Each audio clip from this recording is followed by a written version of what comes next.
Actually, poverty is always there. Dili na natural mo siya ng poverty, di mo siya bawa.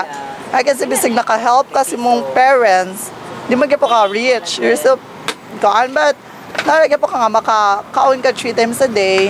So, nalagyan po siya yung job nga na-offer ang gobyerno. It's not necessary nga kaan ka publika or kaan. Poverty is, kaan ba ng poverty, ka na generalize, but di ba siya yung na lain naman ang poverty huwag ka nang makililimo sa karsada kay kailangan sa karsada kay kaya scavenger na ba kayo nastandan. Grabe yung wakay trabaho. Madag okay lang. Wakay trabaho sa'yo, palit mo kaon. Lisod kayo.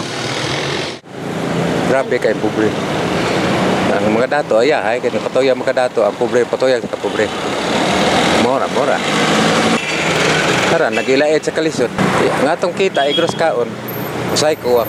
Usahay 200, usahay di kaabot, usahay 3, usahay 4 na. More di magpirmi nga nila ba? Mga yung tabang presidente. Unsa man nga tabang? Kanang sa makuha ng ato ang kalisod. Masulbad ang kalisod ba? Labi pa ron nga anak, na ako'y anak nga masakiton. Magpasalamat lang ko gyapon bisag ingon-ingon ko ali sa Ginoo. Na ako sa kalisod na ko. Okay ra. Masulbad lang gyapon.